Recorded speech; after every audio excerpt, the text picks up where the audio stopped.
Om Sadashiva Samarambam Shankaracharya Madhyamam Asmadacharya Paryantam Vande Guru Paramparam Ishvaro Guratmeti Murtibeda Vibhagini Vyomavda Vyaptadehaya Dakshinamutaye Namaha Sarva Vedanta Siddhanta Gocharan Tamagocharan Govindam Paramananda Satguru Pranatosh Maha Om Shanti Shanti Shanti Hi. Bem-vindos a mais um encontro no livro Experiência e Conhecimento. Quando o indivíduo ele começa com uma escritura de Vedanta, se ele souber por que é que existe essa necessidade de discernir entre experiência e conhecimento, ele vai ter uma facilidade muito maior em penetrar, em se adentrar no que está nas escrituras e o que está nas entrelinhas das escrituras.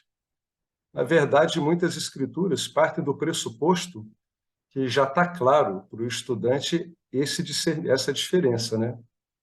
É por isso que algumas escrituras, como o Panchadasi, o Vedanta-sara, já começam assim.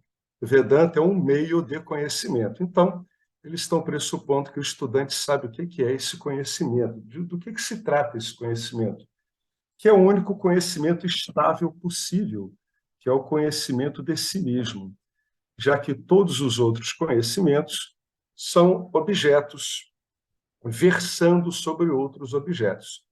E o que são objetos a não ser ideias? Então, a gente vai voltar para o final do encontro anterior. Olha que interessante o que o James coloca aqui. Veja que o objeto X é, na verdade, apenas a ideia de X em sua mente e que ela é feita de você consciência. Tem três coisas importantes aqui. Primeiro é o objeto, né? Para o Vedanta, objeto é uma classificação genérica para qualquer coisa, né, que surja, dure um tempo e depois termine. Então, o cosmos é um objeto, as galáxias são objeto, né? Uma aranha é um objeto, né? Um navio é um objeto, uma pessoa é um objeto, o mar é um objeto, uma bomba é um objeto, né? Um texto é um objeto. E tem os objetos sutis, né? Então, um pensamento é um objeto, uma ideia qualquer é um objeto, um sentimento é um objeto, uma sensação é um objeto, né? Então, essa é a ideia do que se chama de objeto. Qualquer coisa, evento, experiência que ocorra no mundo, né? Que ocorra, pressupõe aí que venha a existência, dure um tempo e termine. O Vedanta faz uma análise muito elegante para mostrar que o que a gente chama de objeto no mundo, quando eu digo isso é uma cadeira, isso aqui é uma caixa de som, isso aqui é uma tela de computador, na verdade, o que eu apenas estou fazendo é lendo com a minha mente um objeto, né? Um objeto de pensamento, um pensamento objeto, uma forma pensamento que está representando esse objeto do qual eu estou falando. Então, na verdade, o nosso sistema sensorial nunca tem condição de nos trazer a integridade do objeto em si. Um exemplo muito simples é quando você pega algo e olha para esse algo, né? Você vê aqui um vidrinho, né? Então, eu estou olhando esse lado daqui do vidrinho, que está em contato com os meus olhos. Aí eu começo a estudar minuciosamente, olhar esse objeto aqui. Eu vou revirando ele, né? Aí eu completo a volta, olho ele de vários ângulos, aí eu digo que eu estou vendo o objeto. Entretanto, eu não estou vendo o objeto por inteiro. Aqui, no meu caso, eu estou vendo o objeto de frente para mim. Vocês estão vendo a parte de frente para vocês. Na hora que eu viro isso, a situação muda. O que era o de frente para vocês, agora é aquilo que está de frente para mim. E o que estava de frente para mim e agora está de frente para vocês é apenas uma memória, né? É apenas uma forma pensamento de memória que está representando esse objeto. E isso com tudo, com som, com o olfato, com o paladar. Eu só consigo ter impressões pontuais desse objeto. Eu nunca consigo cobri-lo todo com as minhas impressões sensoriais, né? Então, quando eu descrevo que isso aqui é um vidrinho, eu estou apenas dizendo o seguinte: eu estou vendo na minha mente uma imagem do que eu estou chamando de vidrinho. É só isso que eu estou fazendo. Quando um filho ele olha para o pai, ele está vendo apenas uma imagem do pai, né? Quando eu olho para um sol, eu estou apenas vendo uma imagem do sol. Eu estou vendo apenas formas de pensamento que representam esses objetos. Tá? Isso é o tempo todo, né? Então, você está sempre trabalhando com uma representação do mundo. E você representa esse mundo através de outros objetos, que são descrições sobre essas ideias que você está tendo. Então, passa um pensamento na minha cabeça de raiva. Aí eu falo, isso aqui é um pensamento de raiva. Aí eu começo a dar vários aspectos desse pensamento. Estou com raiva de fulano. Então, já aparece a imagem de fulano. Então, agora, a imagem de fulano é um pensamento adjunto desse pensamento aqui também. Então, é uma sucessão de formas de pensamento. Algumas explicando outras, outras negando outras formas. Então, na verdade, eu estou sempre com formas de pensamento, né, lidando, que eu chamo de objetos, mas eu nunca consigo realmente apreender completamente o objeto, seja lá qual for, com os meus sentidos. Os meus sentidos nunca conseguem lidar completamente com o objeto. A pessoa diz, e se eu estiver ouvindo um som?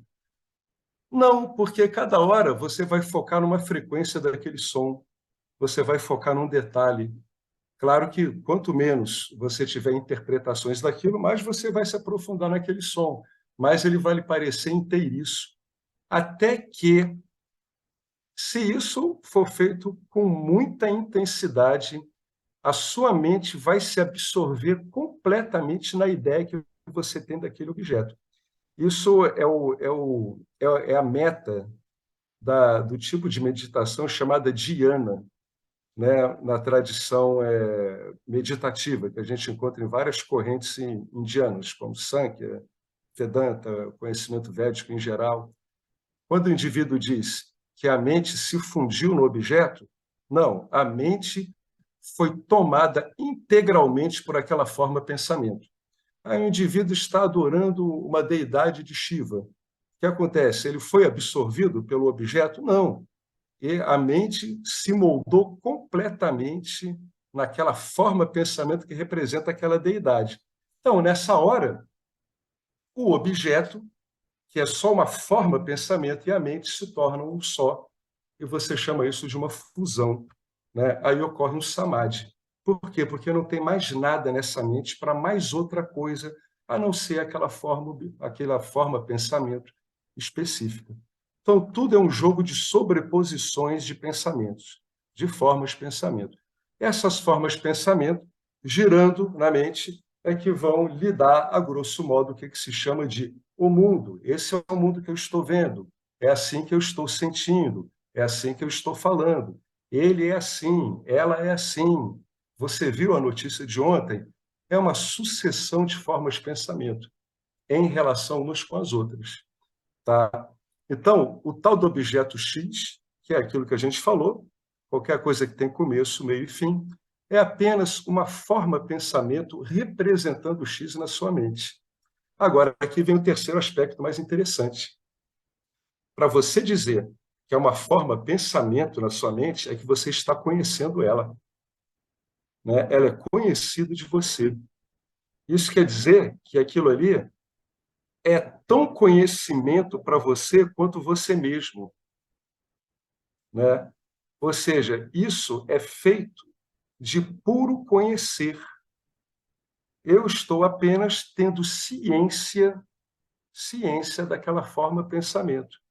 Então, aí você vê o aspecto Chit, né? Consciência dessa tríade da qual a gente usa para se falar do ser, Sat, Chit, Ananda, que são representações também, são formas de pensamento abstratas.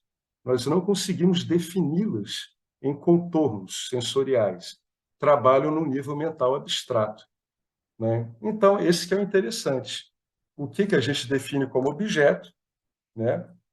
O que, na verdade, é o tal do objeto, que ele aparece apenas como uma forma pensamento, ou, como James escreve aqui, uma ideia de X, e que ela é feita de você, consciência. Ela é feita desse aspecto de ciência, o mesmo aspecto de ciência de si mesmo que você tem quando vê aquela pergunta assim: você é consciente? Sou. O que isso quer dizer? Que você está ciente de si, né? Você é auto-evidente para você. Nesse caso, o pensamento aparece da mesma forma para você, consciência. Essa representação do objeto, ela aparece da mesma forma que a noção de você para si mesmo aparece para você. Por isso que se diz que é o mesmo princípio. Eu estou ciente desse pensamento na minha cabeça. E eu estou ciente de mim, que percebo esse pensamento. O pensamento, ele é feito fundamentalmente de você, para ser percebido por você. Tudo isso indica que é muito mais razoável você pensar de você como consciência, como aquilo que é capaz de estar ciente de si e ciente de outros objetos, outras formas de pensamento. Não se esqueça que o corpo do qual falamos também é uma forma de pensamento. Pensa no seu corpo. Eu estou sentado aqui. Você não vai ter a visão total do seu corpo. Você vai ter alguns aspectos. Você vai ter o contato do seu corpo com a cadeira, que é uma sensação pontual. Você vai ter a ideia de, por exemplo, o meu dedo atravessando o meu nariz, mas muitas outras partes do meu corpo estão inconscientes. Muitas vezes a gente está tão absorvido no texto que a gente nem sabe onde estão nossos membros. Quando a gente vai mexê-los, eles podem estar sem circulação sanguínea. Aí você, caramba, nem me perdi aqui. Aí a pessoa diz, esqueci de mim mesmo. Olha só, esse meu braço aqui acabou ficando sem circulação. Fiquei tão absorto nesse texto que essa parte do corpo aqui sumiu mesmo. Não tenho nem sensação dela, né? Aí você tem que sair prescrutando, né, as formas de pensamento que têm a ver com as partes que você acha do seu corpo. Meu tornozelo, meus olhos, minha bochecha, meu nariz. É assim com tudo. A nossa atenção ela faz focos pontuais. E isso a gente chama de eu estou vendo o objeto todo. Não é assim. Eu estou vendo uma forma de pensamento que representa aquele objeto todo. É isso que eu estou fazendo. Para isso eu uso tudo. Eu uso memória, eu uso um registro que eu tenho passado para eu poder falar das várias posições dos objetos, para eu poder falar de alguém e assim por diante. Então, o que acontece? A gente está num ambiente de conhecimento, de puro conhecer consciente. Aquele que sabe de si, sabe que está ciente de um determinado objeto, de uma determinada forma de pensamento, numa análise mais detalhada.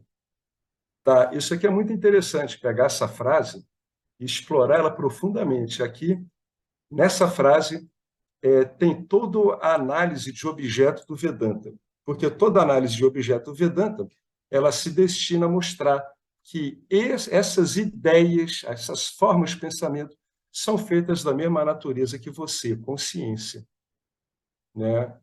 Todo o estudo de Vedanta dos objetos, ele vai te levar para um puro conhecer.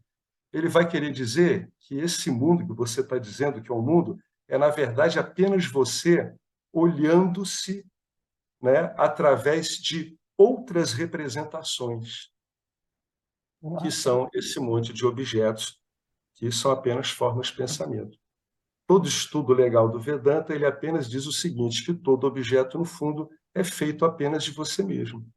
Seja um pensamento, um sentimento, seja um mar, seja um dedo, seja um monte de fezes, seja um leão, seja uma grade, seja um carro, seja lá o que for, um sorvete, uma palavra que você está escrevendo. Por que o Vedanta faz isso?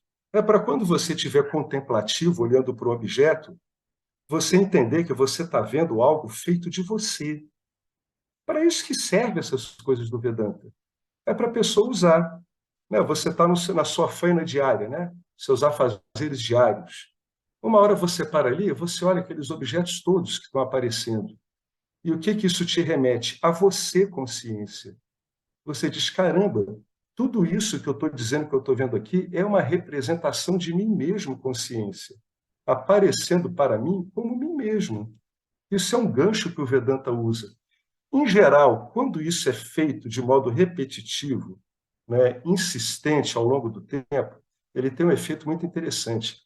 Ele interrompe essa sucessão de pensamentos aleatórios da mente. Mas isso a pessoa tem que testar bastante. Por quê? Porque sempre vai jogar para você. Eu vejo um objeto, ele volta para mim.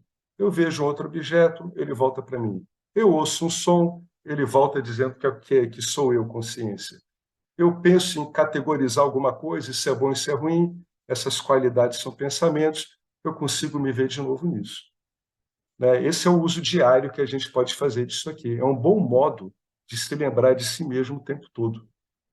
E outra coisa interessante é ver que nenhum desses objetos te define, embora você esteja definindo todos eles, com o seu foco de atenção, mas nenhum deles te define. Que entra um, sai, entra outro, sai. Todos eles estão remetendo a você, nenhum deles te define. Você não está limitado por nada que aparece em você. Mas tudo que está aparecendo em você é limitado por você. Né? É limitado por você como você mesmo. Ô, Alex, Oi, aquela passagem que você já comentou outras vezes, quando as caravelas chegaram aqui, tem a ver com isso daí, porque os índios não reconheceram, como que é mesmo? Você pode falar, acho que é interessante você exatamente. abordar isso. Exatamente. Eu sempre fiquei muito impressionado com isso. E quando eu estudei isso, eu entendi. Né? Os índios olharam as caravelas, mas não viram caravelas. Aquilo ali não eram barcos com pessoas dentro. Aquilo era uma coisa que simplesmente a atenção deles não tinha um pensamento ali para fazer o match, né? E dar todo o significado. Não era uma canoa que eles conheciam, né? Não era nada. Aquilo é uma coisa que apareceu e a mente simplesmente não conseguiu ler, embora os órgãos sensoriais levassem para eles. É a mesma coisa quando você está procurando uma chave do carro na sua casa e você está pensando no que você vai fazer amanhã. A probabilidade de você não enxergar a chave é muito grande. Aí vem uma outra pessoa, o que você está procurando? A minha irmã era muito boa nisso. Né? Eu sempre, nunca consegui pensar em nada que estava acontecendo na hora. Ela é o contrário. Eu não encontrava nada. Ela dizia assim, o que você está querendo? Eu estou querendo tal. Ela dizia, olha aqui. Por quê? Porque ela não estava envolvida com os meus pensamentos, né? Essa coisa dos índios com as caravelas é a mesma coisa. Aquilo simplesmente não foi decodificado, né? A hora que eles viram as caravelas, não foi decodificado, foi algo que apareceu no horizonte, mas não tinha significado nenhum, né?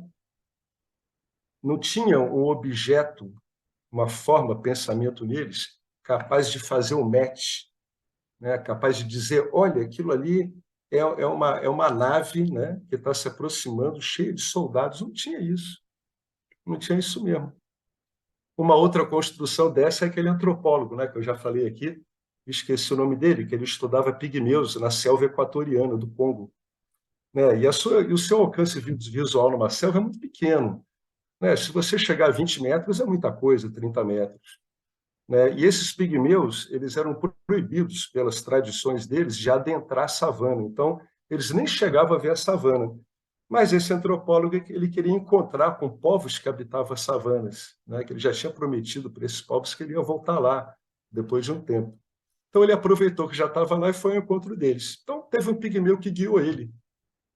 Quando chegou na borda com a savana, o pigmeu parou e ele disse: "Não, por favor, me acompanhe até a borda", né? Então o pigmeu, cheio de medo, né, ali contrariando as ordens lá dos líderes, né, e dos religiosos, foi até a borda. Aí o pigmeu parou olhando aquilo ali, aquela vastidão, certamente para ele, ele não leu como vastidão, não, não entendeu aquilo ali não tinha representação de espaço para ele, e ele ficou olhando em volta, uma hora ele parou e ficou parado olhando. Aí o antropólogo olhou para ele: "Ô, fulano, o que você está parado olhando aí?" Ele disse: "Eu não estou entendendo, porque eu nunca vi isso, nunca vi um bando de moscas que fica parado tanto tempo no mesmo lugar." Não, o pigmeu estava vendo uma manada de gnus muito longe, a quilômetros de distância, mas ele não tinha essa forma pensamento de ver ali boi selvagem. Qual era a forma pensamento mais parecido que ele tinha? Uma mosca, né? Um monte de pontinhos parados, né? Mas não era a mosca que ele conhecia, que estava sempre mudando. Ele dizia: como é que tem uma formação de mosca que fica parado na minha frente e não muda de lugar? Ele viu moscas, entendeu? Isso aí, olha como a explicação do Vedanta é bacana para isso, né? O pigmeu só conseguia ver o mundo dele, do mesmo jeito que os índios só viam o mundo deles. Quando apareceu uma coisa inusitada, eles não entenderam. Quando os primeiros espanhóis chegaram no México montados em cavalos, os índios ficaram perplexos, né? Porque a cultura asteca ela não tinha cavalo, né? A maia também não. Quando eles viram o cavaleiro desmontar do cavalo, eles ficaram mais perplexos ainda. Eles nunca tinham visto aquilo. E quando viram aquilo se dividir em dois, eles olharam: meu Deus, o que é isso? Não entenderam nada, nada daquilo. Um Então, centauro. um centauro, para eles nem era um centauro, era uma coisa totalmente inusitada. Os gregos ainda tinham, né, um homem ali que estava montado no cavalo, sendo cavalo. Então, essa análise de objeto ela mostra que o que a gente diz que é o mundo é um monte de representações. Aí, mas como é que essas representações chegam a nós? Simples. Lembra quando você era muito nenenzinho e ficava: papai, que isso? Mamãe, que isso? E eles foram ensinando: isso é uma porta, meu filho, isso é um passarinho, isso é uma plantinha, isso é seu irmãozinho, né? Não bota o seu dedinho na boca. Aí ele viu: isso aqui é meu dedo, isso aqui é minha mão, né? É assim que vai sendo ensinado. A criança vai criando, né, um, um, um disco, né, de memória cheio desses matches, para quando ela encontrar algo parecido, ela sabe. Aí ela vê a mão do amiguinho, ela já sabe: olha, é uma mão. Por quê? Porque ensinaram para ele que é uma mão. Aí ele vê: pô, é a mesma mão que eu tenho, olha como é que é parecido. Mas olha como tudo isso é ensinado, né? É muito interessante isso. É muito bacana. Eu só fui entender por que que isso ocorria quando eu li Vedanta. Eu falei: poxa, por isso que eu procuro a chave do meu carro e não encontro, porque eu não estou pensando na chave, eu estou pensando em outra coisa. Ou seja, o que que eu estou vendo, gente? Eu estou vendo uma forma, pensamento, que era uma outra coisa que não tinha a ver com o que eu estava procurando. Agora, quando eu pensava na chave, eu acabava encontrando a chave. É bacana isso, né? Muito bacana. Então, vamos continuar. Tá vendo como às vezes você pega uma frase só de Vedanta e você vai destrinchando ela com o que você já conhece? Isso é muito bacana. Você vai dialogando com isso aqui e você vai mudando o modo de você ver a sua própria mente e, por extensão, o mundo. O que você está chamando de mundo, né? Isso é experiência própria. Se você ficar muito nisso, né, o tempo todo, toda hora que você quer silenciar sua mente, as pessoas querem silenciar a mente na pancada, né? Bota o cara 11 horas meditando, não precisa. Se habitua a tratar qualquer pensamento desse jeito. Eu te garanto que a mente ela começa a descarrilhar, sabe? É como se ela fosse tentar começar, o motor engrena, mas não vai. Por quê? Porque toda hora você pega a mente e devolve para você. No fundo, você está dizendo assim: o que eu estou vendo? Eu estou vendo eu, eu estou vendo eu, eu estou vendo eu, eu estou vendo eu. O tempo todo. Tudo é feito de mim. Você vê um mendigo na rua, ele é feito de você. Você vê um ralo, é feito de mim. Você vê um pássaro, é feito de mim. Então, a mente ela não vai gerando aqueles pensamentos interpretativos, né? Porque você termina numa base comum. Isso é um truque muito bacana para se usar. Você mexer com a análise de objetos, quando você, não só para se aprofundar no Vedanta, mas quando você quiser um sossego desses giros, né, desse monte de pensamento interpretando um ao outro. Bom, depois da gente falar isso tudo, aí o James diz assim: se isso tudo que foi dito aqui não ficou claro, então as palavras lhe mostram que esse objeto X já é você, mas você não é o objeto X. Ou seja, você dá existência a esse objeto X, porque ele aparece como uma forma pensamento, mas não é ele que te define, né? Ou seja, você define esse objeto que aparece como um pensamento, mas esse pensamento não te define. Como é que eu sei disso? Porque vem e vai um monte de pensamentos representando um monte de objetos e você reduz eles todos a você. Pronto, isso aí já demonstra para você que o objeto não está te definindo.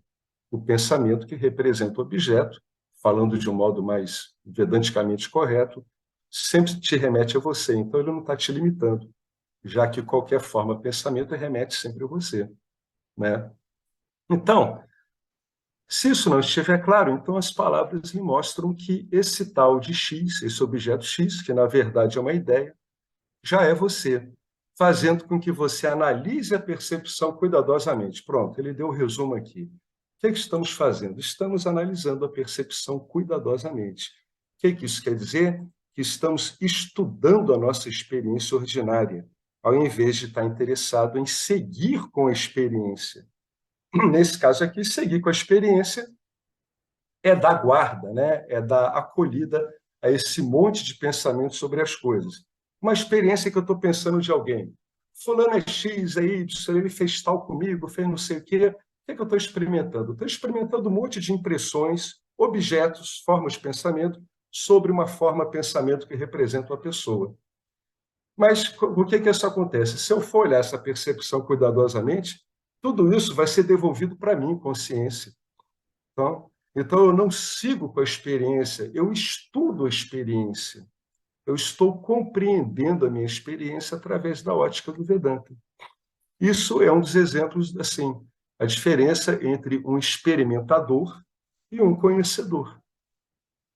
No experimentador, né, as sobreposições de pensamento não avançam muito, porque ele estuda como isso está sendo montado.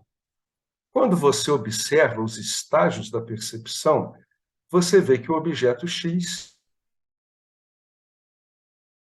é, na verdade, só uma forma pensamento, é só a ideia de X na sua mente, e que a ideia é feita de você consciência. O X é você. Olha que bacana.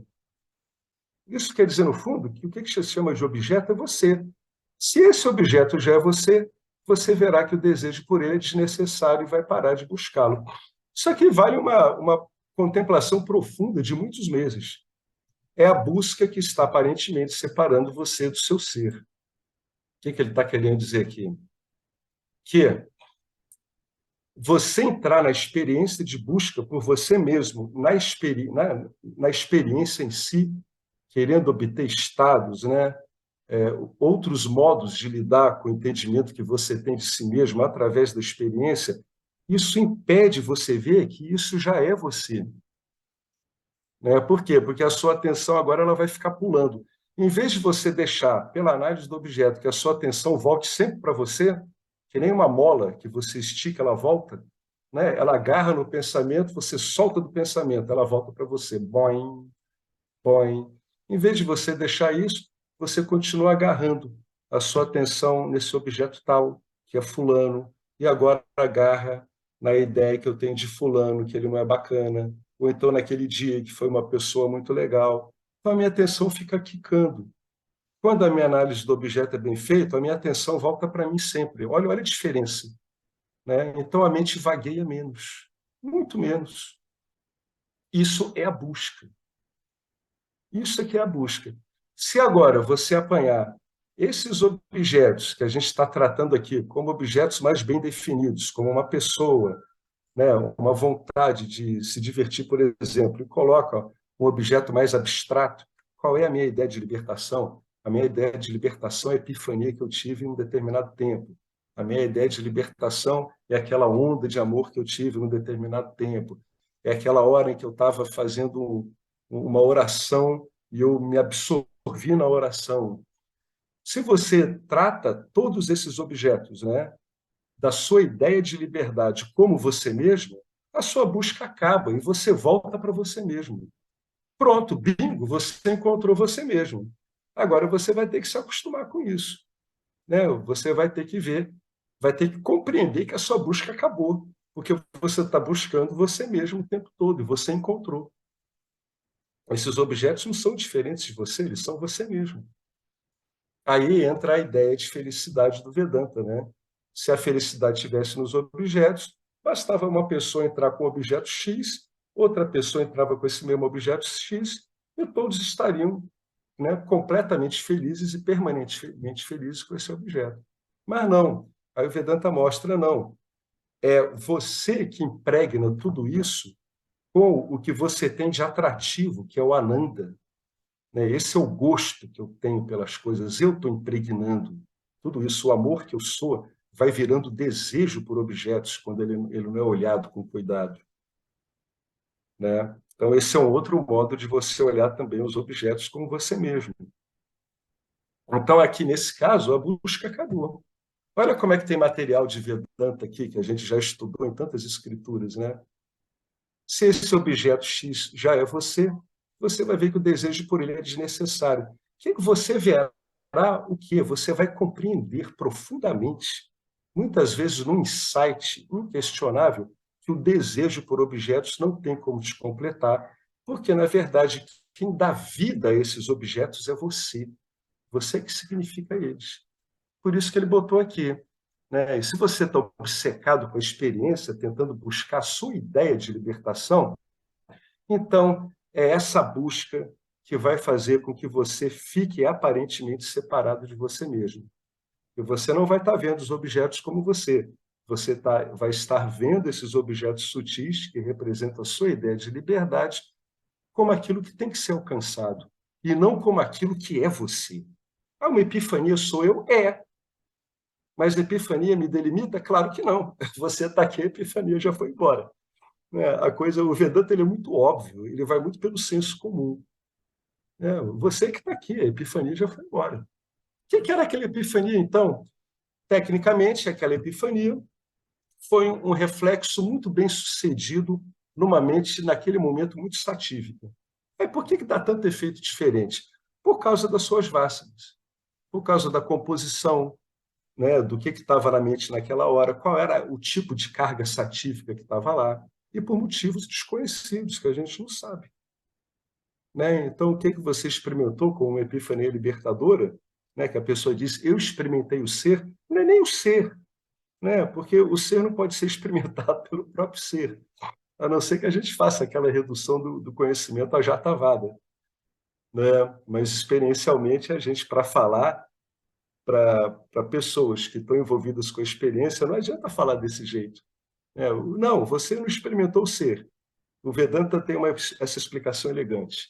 O que foi experienciado na sua mente foi o reflexo de você mesmo ser no aparelho refletor que você tem, chamado corpo sutil. E esse corpo sutil ele estava tão satívico, estava tão maravilhoso, que nem um lago onde não bate brisa nenhuma, onde não cai nenhuma chuva, nenhum bicho se move, que aí deu aquele reflexo maravilhoso do ser que você é. Então é você, aquele reflexo maravilhoso, aquela epifania é você também. Né? Está muito rápido isso tudo que eu estou falando? Não, vocês estão acompanhando, né? Eu estou meio que atropelando isso aqui, porque a gente já viu isso num monte de escritura, né? Inclusive o Drigdrisha Viveka, a análise da felicidade, né, etc. Aí ele continua assim, olha só, caso isso não funcione, isso que, esse artifício que eu estou te dando um truque. Em vez de ser sequestrado pela experiência, você estuda a experiência. Caso isso não funcione, você pode ir mais longe com o raciocínio. Aí eu já estou refletindo sobre o ensinamento do Vedanta e ver que você não é o objeto, porque esse X, esse tal de objeto, ele carece da única coisa que faz você ser o que você é, sem ciência. Ou seja, eu sei de mim mesmo, né? Eu sinto a mim mesmo, né? Eu sou algo senciente de mim mesmo. Então você larga a crença de que é incompleto com referência a X. E isso é a base da sua busca. Quando para de buscar, você não terá se tornado outra pessoa e nem terá ganhado nada. Você terá apenas retirado a ignorância. Então você é a mesma pessoa que era quando estava buscando. Só que agora você não busca mais e você entende que essa pessoa aparece como você, consciência, ela não te limita também. A ignorância lhe faz pensar que você é algo que não você. Você pode ir longe nisso, como ele botou aqui, né? Você não vai ter se tornado diferente, mas você vai olhar a você mesmo e o mundo como algo que você não se olhava, que não é um algo, né? Isso é que vai ficar claro. Você vai se ver e vai ver o mundo como pura consciência. Mesmo na manifestação. Quando você não vê mais diferença, né? Como é que aqueles textos do Vedanta falam entre uma barra de ouro, né, e um monte de excremento de um corvo? Então é isso. É tudo consciência. Por isso que alguns ensinamentos são radicais, né? Como o que um sadhu meio enlouquecido, que nem os outros sadhus gostavam dele, de tão mendigo fétido que ele era, quando ele diz para o sobrinho do Ramakrishna, o Ramakrishna diz para o sobrinho correr atrás dele, pergunta para ele quando é que a coisa fica clara. Vai lá, vai ver se ele é mesmo. Aí o sobrinho foi lá correndo, aí encontrou aquele sadhu que já estava se retirando do templo, que ninguém queria ficar perto dele. Aí disse para ele assim, quando é que eu sei? Aí ele parou, aí olhou para o sobrinho do Ramakrishna, um tempão, um tempão. Aí apontou para uma água de sarjeta, aí disse assim, o dia que você não vê mais diferença entre essa água de sarjeta e a água do Ganges, então acabou para você. Ou seja, é tudo consciência, é isso que ele queria dizer. É tudo ser, né? Por isso que às vezes a gente tem esses ensinamentos radicais, para eles romperem nossos apegos e as qualidades que damos aos objetos, porque essas qualidades limitam a nossa busca, porque a gente acha que essas qualidades são dos objetos, né? Por isso que às vezes é bacana ter um ensinamento radical desse, né? Ou quando aquele pária, né? Ele estava na frente da trajetória de Adi Shankaracharya, e Adi Shankaracharya disse para ele sair.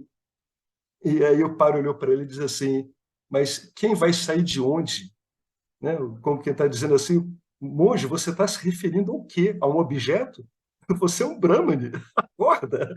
Aí o Shankaracharya, na grandeza dele, na perspicácia dele, ele reconheceu que ali, aquele pari ali, né? Aquele Sudra, aquela criatura abjeta, para a cultura indiana, na verdade, era uma alma realizada, né?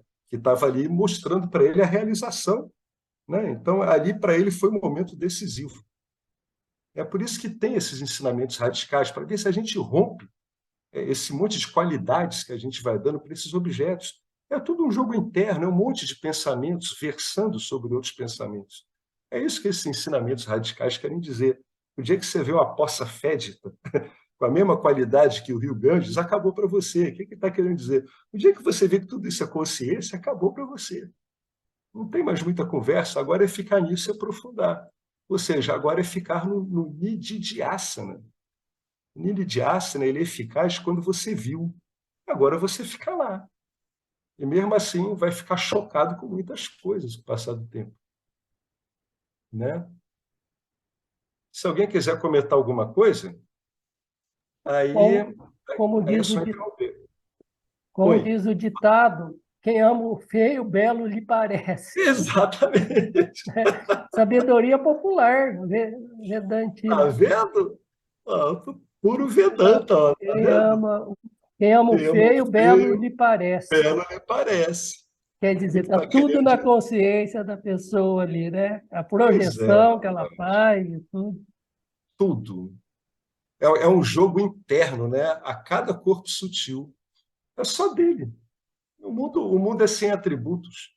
O Curso em Milagres tem essa frase. Ele diz assim: jamais te esqueças que o mundo não tem atributos. Procure os atributos que você está dando ao mundo em você e veja se eles são reais, né? Todos os meios de conhecimento eles vão convergendo para o mesmo ponto. É isso aí, né? Quem ama o feio, lindo lhe parece, né? É uma coisa horrorosa, né? Para a maior parte das pessoas, mas tem aquele amor todo. Então, aquele amor todo que a pessoa coloriu aquilo, né? Pelo padrão é feio, mas ficou lindo. Agora, vai demover aquela pessoa de que aquilo ali é feio? Impossível. Impossível, né? Aquela pessoa impregnou aquele objeto feio do amor dela, o que é uma força imparável, é uma força que você não tem como obstruir. Não há nada que vai fazer ela pensar de modo diferente. Muito bom, tá vendo? Como o Marcelo disse, a sabedoria popular já está falando. Olha o ditado popular pela ótica do Vedanta, para você ver como é que está certinho, está perfeito. Né? Olha que bacana.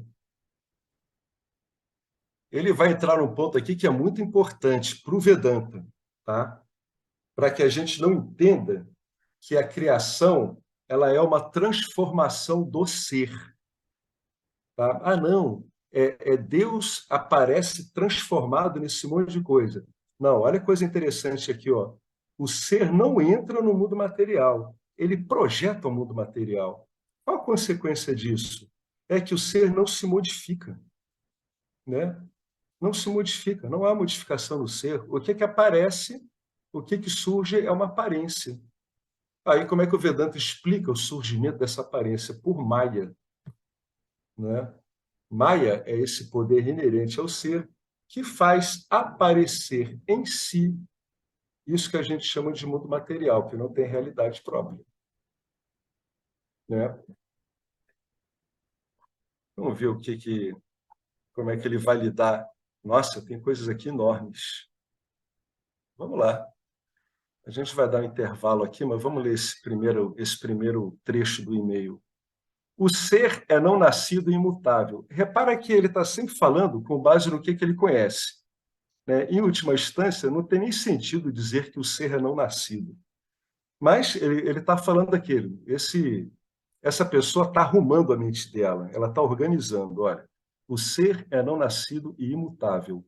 Ele entra no mundo material. Pronto, aí já deu a primeira descarrilhada. É sempre ele mesmo, incondicionado. Sim, arrumou bem. No mundo material existem leis físicas e existe ordem. Por exemplo, o fogo é sempre quente, a água é sempre molhada. Essa ordem, ela é uma expressão de Deus ser? Uma boa arrumada é essa. Né? Será que essa aparência, esse mundo que surge com uma aparência, ele reflete, ele realmente é uma expressão, né? Mas o que tem que estar claro é que essa expressão não modifica a origem dela. O ser, ele é imutável, né? Ele não sofre alteração. Não é o ser aparecendo como tal? Aí o James escreve aqui: o único erro no seu entendimento é a ideia de que o ser entra no mundo material. Com a ajuda da ignorância, Maia, a ignorância de si mesmo, ele projeta o mundo material. Ele vê o mundo material como algo que não ele, mas não entra nele, porque o ser é não dual. Não há nada além do ser onde ele possa entrar. Então, o ser entra no ser, não faz sentido. Mas parece que entra, porque ele é tão sutil que você não pode separá-lo fisicamente dos corpos, assim como não pode separar o pote da argila. A argila pervade cada átomo do pote. Ainda vou dizer mais, como o próprio pote, como sendo o próprio pote. Ainda que exista a argila, independentemente do pote. Mas o pote, que é uma forma e um nome, não existe independentemente da argila. Essa é a analogia que se usa. O Vedanta usa essas analogias, lembram do encontro passado sobre o método de ensino do Vedanta? Ele de Nietzsche, ele retira analogias, né, de coisas que conhecemos, pote, argila, nome, forma, para ele veicular, para ele levar a você, né, através dessas formas que são conhecidas, aquilo que não pode ser conhecido como um objeto, que é o ser. A argila pervade cada átomo do pote, ainda que a argila exista independentemente do pote. Quando o pote é destruído, a argila não é destruída. Portanto, a resposta é sim. A argila aparece como pote. Essa aparente associação, muita atenção nessa palavra aparente, tá? Porque essa associação, a existência dela, também é tomada emprestada da consciência. Parece que ela é independente, não é. Essa aparente associação da consciência com os corpos só pode ser removida pelo conhecimento e não por experiência. Não há experiência que faça essa remoção. Por quê? Por um motivo muito simples. Por que não há experiência que consiga fazer essa separação? Porque a realidade é não dual. Não tem como separar objetos. Objetos em si não existem. Como é que eu vou separar? Objetos de consciência, objetos de si. O conhecimento pode fazer isso, por compreensão, porque a associação não é real. Por isso que o conhecimento pode fazer isso, porque essa associação não é real. O que ele está querendo dizer? Essa associação não tem realidade própria. É por isso que, pelo conhecimento, eu acabo entendendo que quem dá existência a essa associação sou eu, consciência. Né? Então, essa associação é um erro tomá-la como algo efetivo em si. E, sendo um erro, só por causa disso que ela pode ser removida. Né? A associação não é real, por isso que ele escreve associação aparente. Se o texto ele é rigoroso, ele vai sempre usar a palavra aparente, se é um texto rigoroso. Mas se não é tanto assim, ele parte do pressuposto que você entende que qualquer objeto que apareça, ele tem uma existência aparente. Né? Isso surgiu na consciência. Isso surgiu aparentemente na consciência. Esse objeto, não sei o que é papai, esse aparente objeto, o Vedanta pressupõe que você entenda que tudo isso, na verdade, é uma aparição. Por que é uma aparição? Porque não modifica o ser. Não tem realidade própria, por isso que chama que é uma aparição. Senão, não seria uma aparição. Né? Não teria uma realidade aparente. Parece, mas no fundo não é. Liberação, ele vai definir o que é moksha, no sentido mais estrito do termo. Liberação é o conhecimento, tá? Inabalável, né? Impossível de ser removido de você, de que eu sou consciência, desde que esse conhecimento anule as suas vácinas vinculativas e cancele o fazedor, a ideia do fazedor. Então, se você entendeu que você é consciência, mas você continua tendo alguns níveis de identificação com o corpo, com a mente, em última instância, com esse tal de fazedor, aquele que acha que é o centro da ação fazendo coisas, então o Nididhyasana ele deve continuar até que fique claro de que você não é um fazedor, de que tudo isso, toda essa aparência, todo esse universo aparente, ele caminha por si mesmo, segundo essas leis dele. Ele vai por ele mesmo.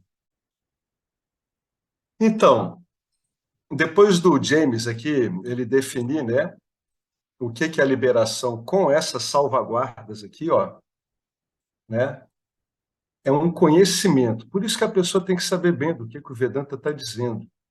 O que é o conhecimento do que o Vedanta diz, né? Liberação é o conhecimento, eu sou consciência. Contanto que esse conhecimento anule as suas vácinas vinculativas, especialmente essas aqui, ó, que cancela o fazedor. Quando esse fazedor ele não é mais levado em conta, quer dizer que a sua identificação com o corpo e com a mente acabou. Tá? O fazedor é uma das maiores balizas para lidar com isso. Aí o e-mail continua.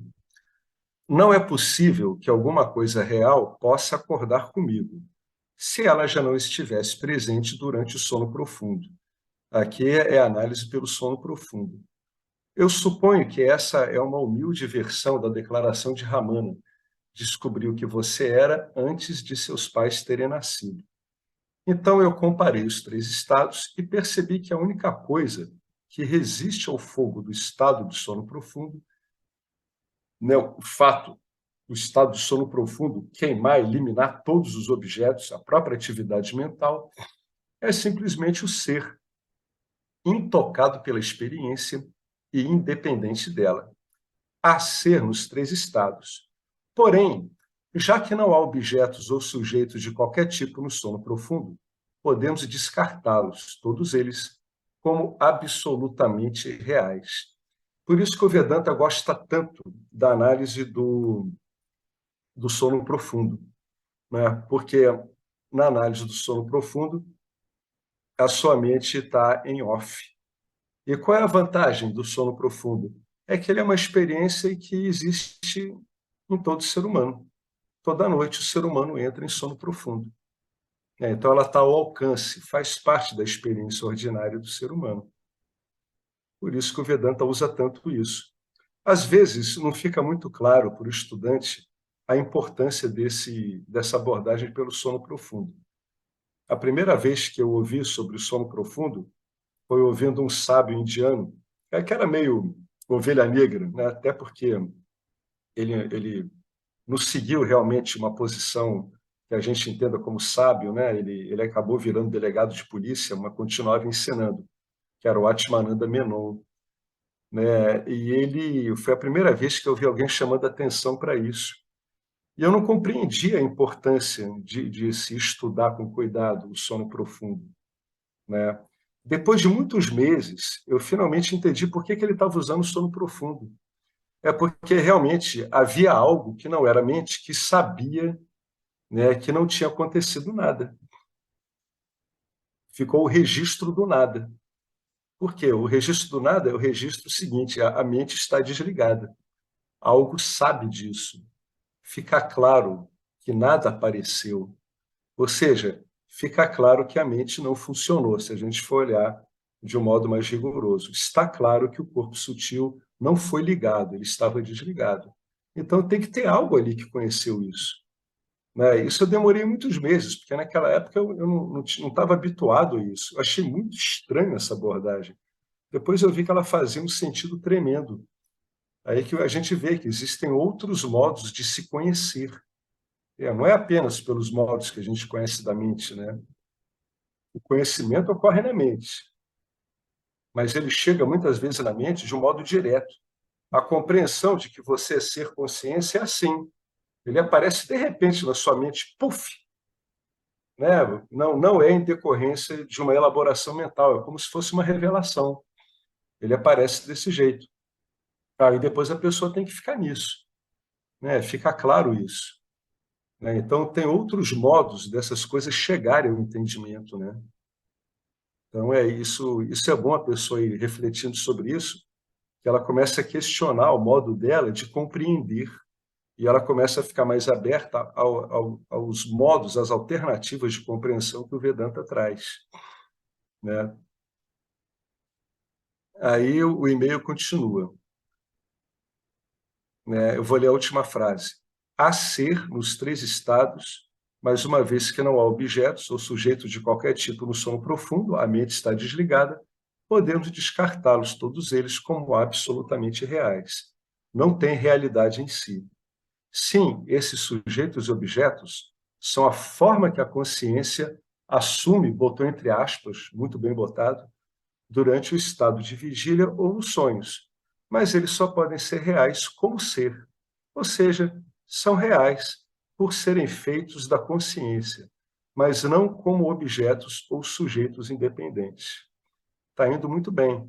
Uma árvore é real como uma forma que a consciência assumiu no estado de vigília, mas não como uma árvore, entre aspas, que é uma forma relativa, aparecendo somente quando a mente está funcionando. Está ótimo. E considerando que o ser não precisa de uma mente para se conhecer durante o sono profundo, podemos dizer que ele está ou é consciente de si mesmo sem um objeto. Ele não precisa de uma forma pensamento para saber de si como ser. Tá? O Vedanta-sara tem uma coisa muito detalhada sobre isso. Como é que ocorre a iluminação? Como é que o indivíduo sabe que ele é ser? Né? É uma forma pensamento que o Vedanta-sara descreve como um sutil vritti, uma sutil ondulação no corpo sutil que não está sendo intermediado por uma forma pensamento. É um conhecimento de eu. Ali é em detalhe isso. Eu quero ver se eu encontro, até para a gente olhar isso. É muito bacana como o Vedanta-sara descreve isso.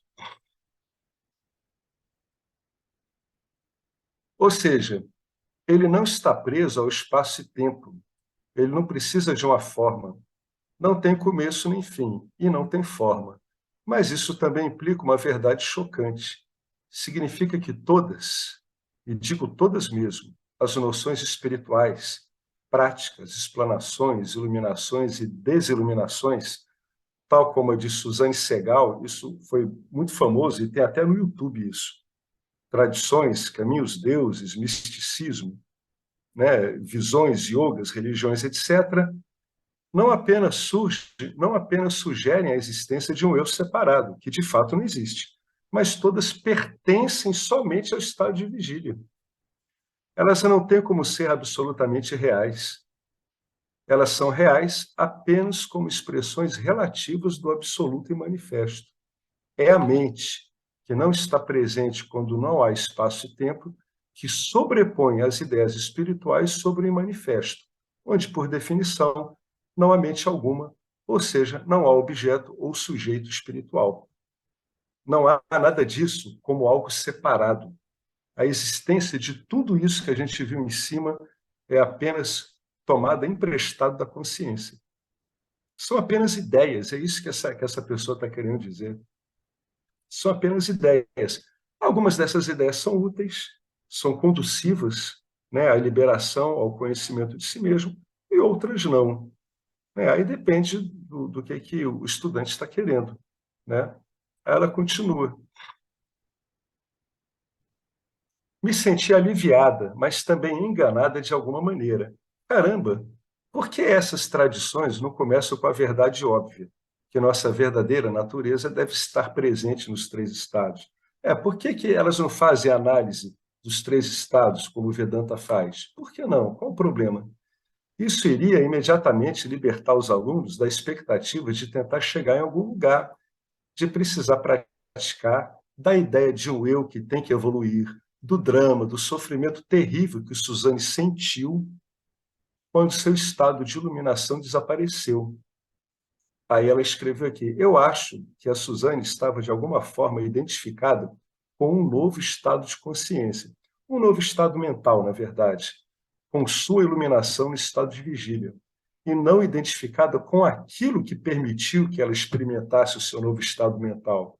Ou seja, ela não estava identificada como ser, e sim como um estado, algo que ela nunca poderia perder. Tem esse vídeo no YouTube. Essa mulher, ela era uma aluna do Papaji. O Papaji, ele tinha uma Shakti muito poderosa. Ele era um guru com muita empatia, né? Então, ele promovia banhos satívicos nos satsangs dele. E, às vezes, tinha uma certa rapidez em tentar identificar, né, uma pessoa como se a pessoa tivesse realmente compreendido. Um outro aluno dele, Sam Harris, falou disso, né, que tinha realmente essa tendência, e o professor Arlindo, que teve em contato com o Papaji, também dá esse testemunho. E a Suzane, ela teve uma sacação muito forte, ela teve uma epifania muito forte, e ela ficou nessa epifania por um bom tempo, acho que foi pelo menos um mês, né? Até ela entrar em contato com alguns monges do budismo tibetano, o Dochen, né?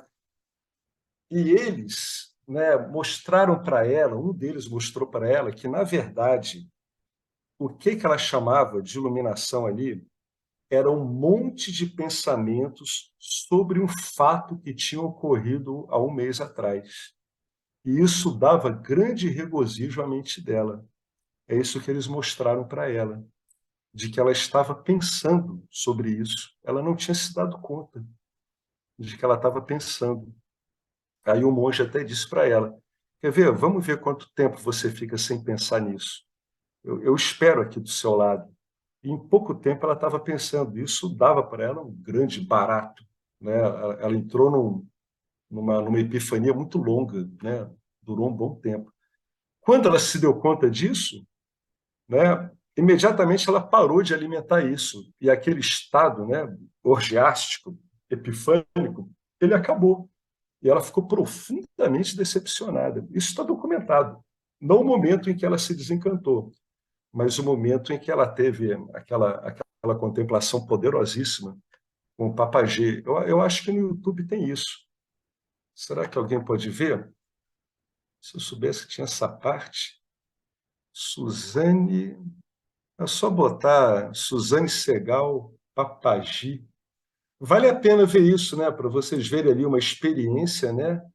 É uma epifania espetacular, incrível, né? E que na hora parecia que a Suzane Segal ela estava realmente correspondendo a essas ideias do que é a iluminação, né? Esse estado de felicidade, né? Até que isso foi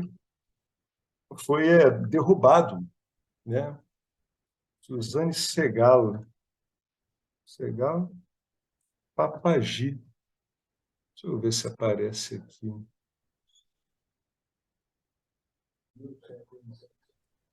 Realmente, nesses satsangs, a pessoa ela pode ter essa sacação abrupta, né?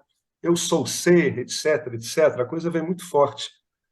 Mas depois, como a pessoa não investiga, ela não nota que ela está num estado, né? Ela está num estado satífico poderosíssimo, que esse estado satífico poderosíssimo poderia ser usado para se obter o conhecimento, né? Nesse estado aqui, poderoso, né, de sátiva, em vez da pessoa entrar nesse estado, ela usa ele para aprender o conhecimento que está sendo tentado passado pelas escrituras.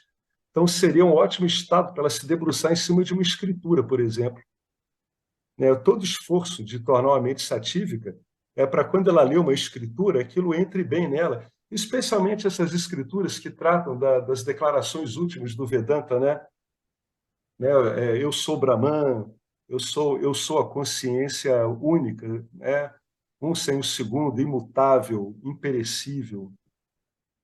Né? Esse estado é muito bom para contemplar esses Mahavakyas do Vedanta, né? As grandes declarações últimas, todas feitas em primeira pessoa, tá? Eu sou, não é onde está a consciência, tem a consciência, etc. Não, eu sou a consciência única. Né? Esse mundo sou eu. Todas as declarações do Mahavakya são em primeira pessoa. Esses estados são muito bons para isso, mas ela realmente ela não entendeu que ela estava diante de um estado mental, né, elevado, né, um estado de pico, mas um estado. Ela ficou curtindo o estado em vez de usá-lo para se aprofundar no conhecimento. Engraçado, eu não vi mais isso. Né? Será que é esse aqui? Spiritual Awakening in 4 Minutes. É, é esse aqui. Ah, ó, eu vou botar aqui, ó. Aí quem quiser depois ver. Dá isso mesmo que está aqui, ó. A pessoa às vezes fica ela mesma, ó, né? A pessoa entra num estado maravilhoso mesmo, né? O estado é lindo, ele deve ser vivido, mas é interessante que ele seja aproveitado. Bom, vamos continuar aqui.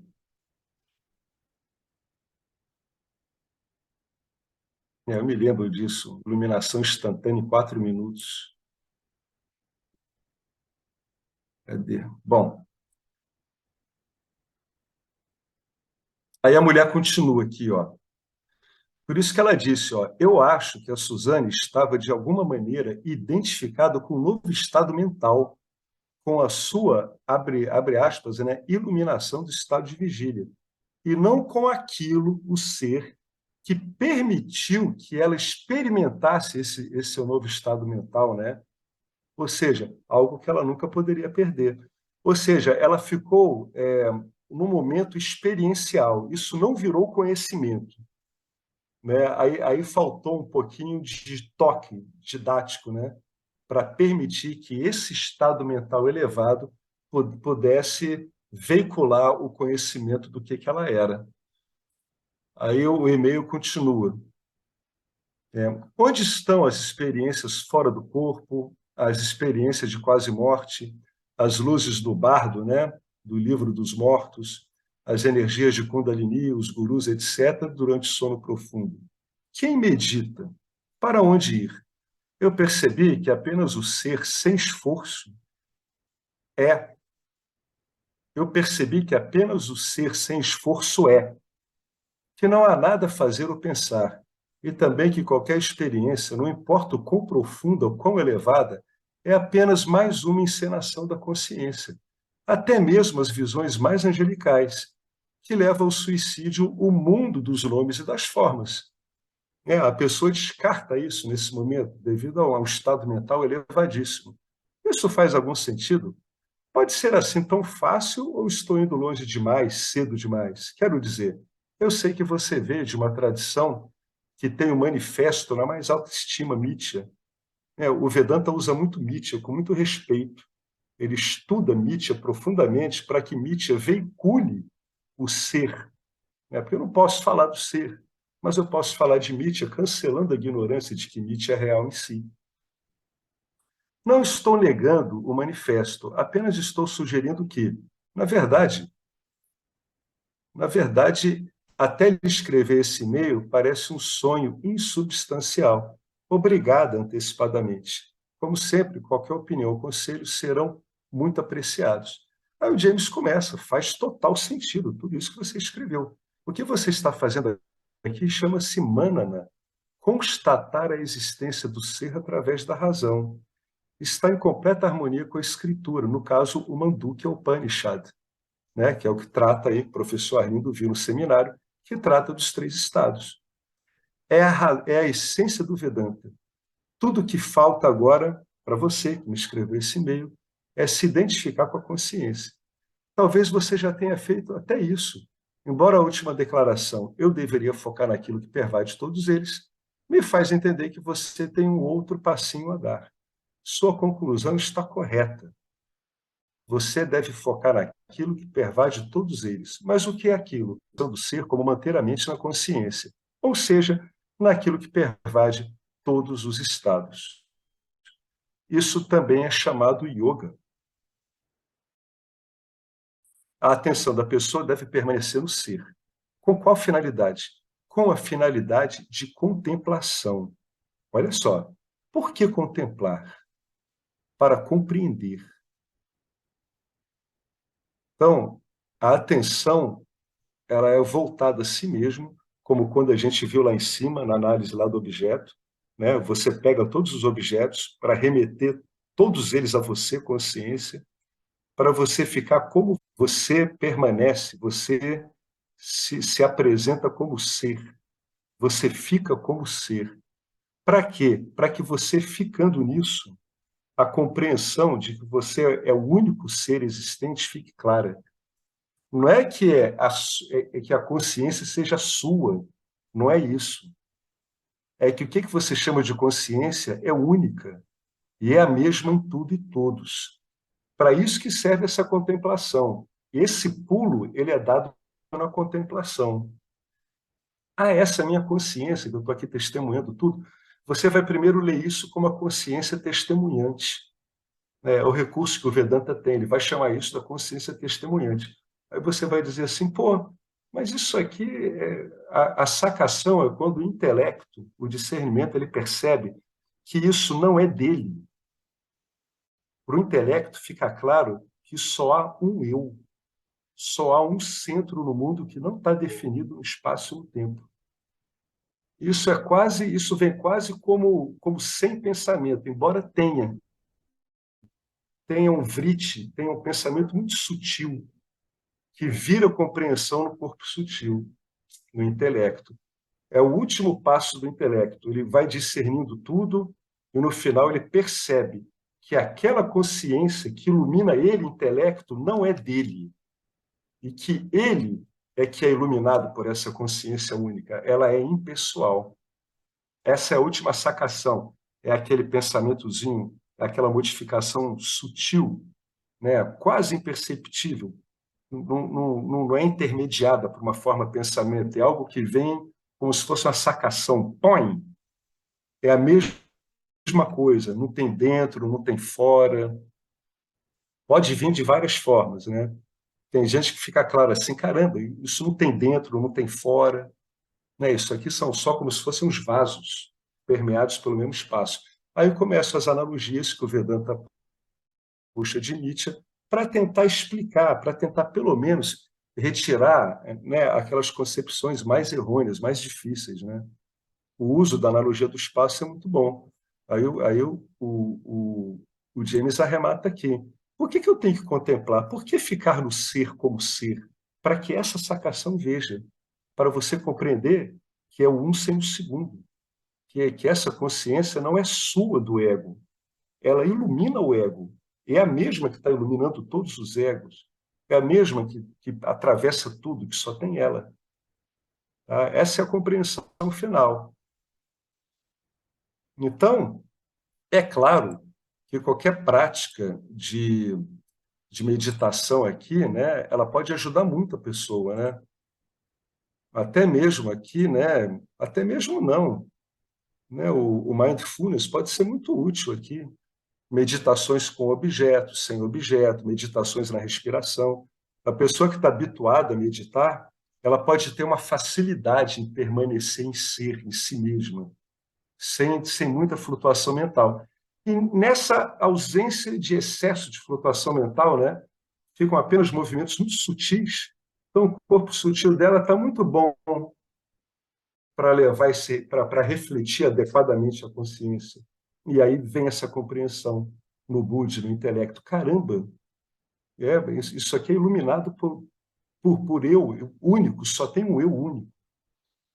Né? Vem uma identidade não localizável, claramente discernível, em si mesma, por si mesma.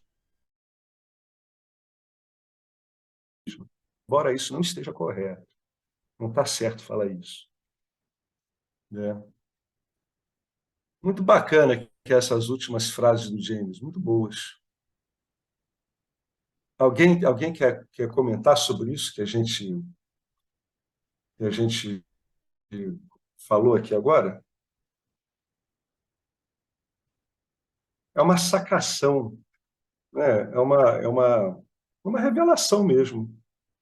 Quanto mais a mente está assentada em si mesma, com pouca flutuação, mais fácil ela refletir adequadamente e isso virá um conhecimento.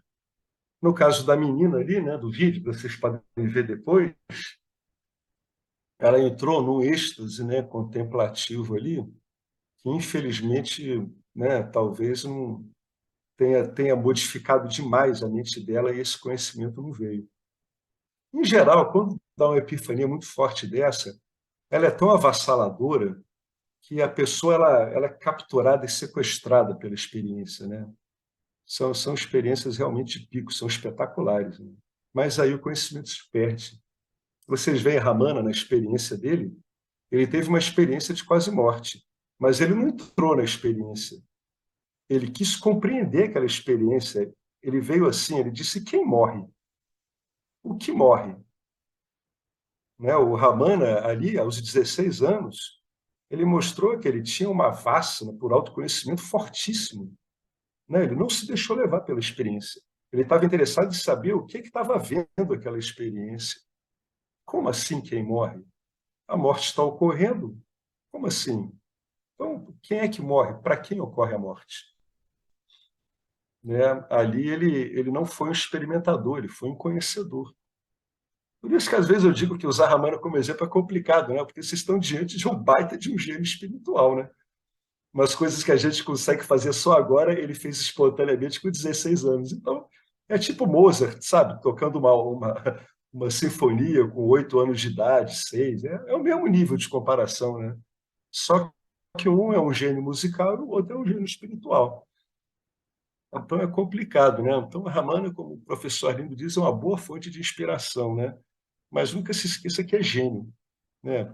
Tem uma genialidade espiritual ali absurda nele, né? Então, é isso. Por que contemplar o ser no ser?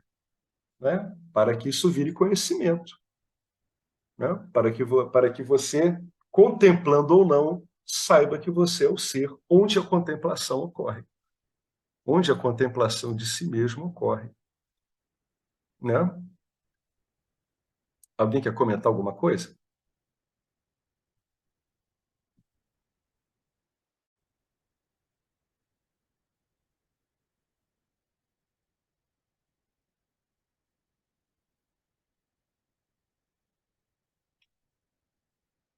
Tem aqui um último título aqui do James, né? Qual é o último passo desse conhecimento quando você está contemplando? Olha, o último passo é a identificação não com aquele que está focando, mas com aquele que torna esse focar possível, mas com aquele no qual você foca, mas com aquele no qual essa experiência de estar focando ocorre. Esse é o último passo. Esse é o resultado de uma boa contemplação, né? Uma mente preparada, uma mente boa para receber esse conhecimento. A identificação não com aquele que está focando, mas com aquele no qual esse foco, esse focar ocorre, com aquele no qual você foca.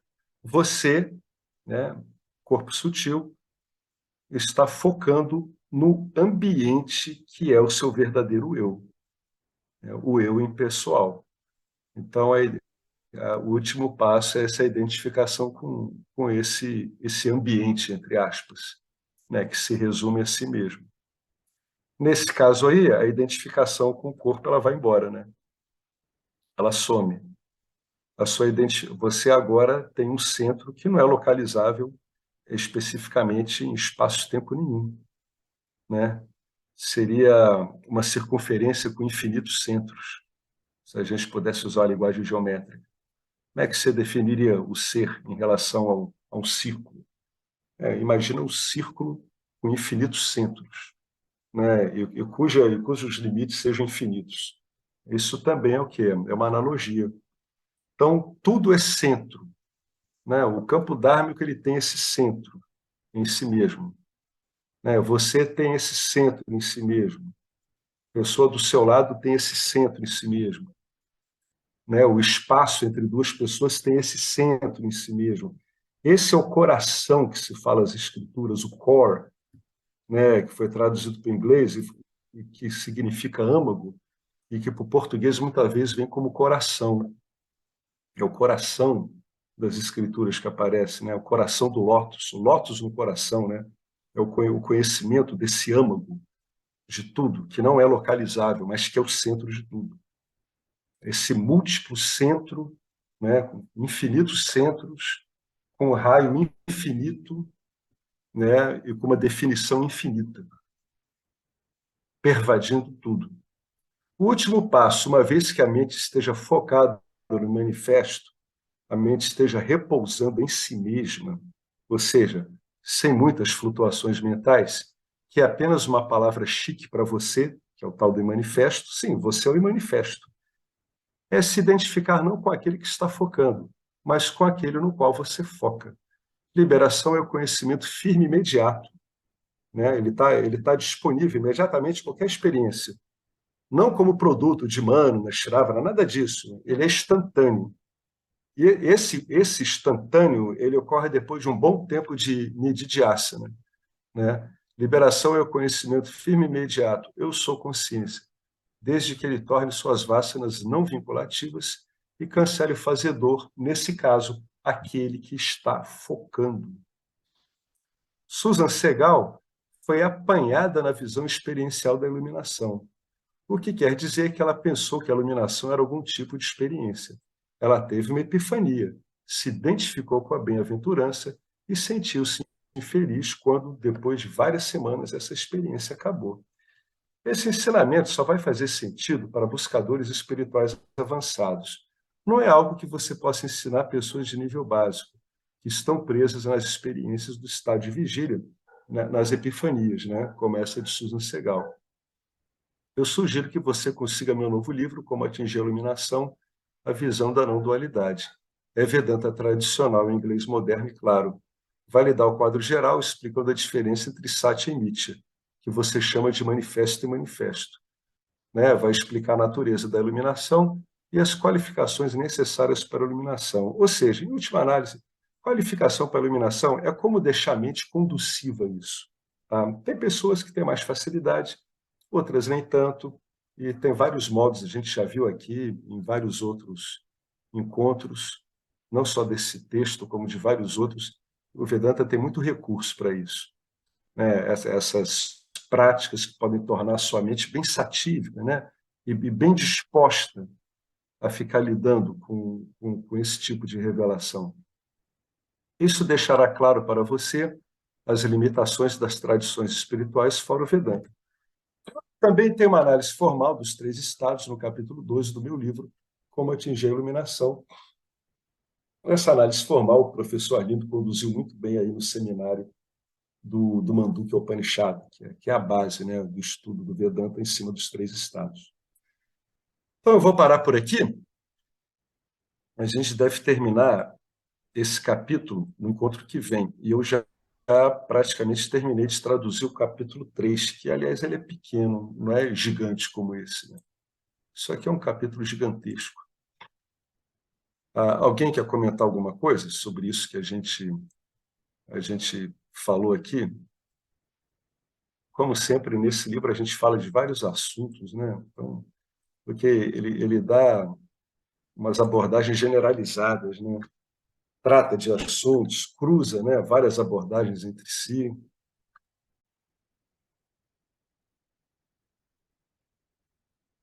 É isso aí, então. Quero ver se eu posto o capítulo 3 esse final de semana. Tá joia, pessoal? Se vocês não tiverem mais nada a colocar, então, dado o avançado da hora, a gente vai entrar, né, nesse estado aí, onde a única coisa que resta é você mesmo, né? Todo esse mundo de pensamentos, representações de mundo, desculpe o termo cacete a quatro, vou embora, né? E para provar que você não precisa de nada disso, no dia seguinte você está lá, mas aí de novo acompanhado desse monte de coisa, né? Até perceber que você não é nada disso. Mas que tudo isso depende de você. Depende mesmo. Você não depende de nada disso. Observa como você existe sem nada disso. Mas tudo isso só existe em função de você, né? Muito bonito isso tudo. Tá joia, gente? Então, vamos lá, vamos encerrar? Om Purnamada Purnamidam Purnamudachyate Purnasya Purnamadaya Purnamiva Vasishyate Om Shanti Shanti Shanti.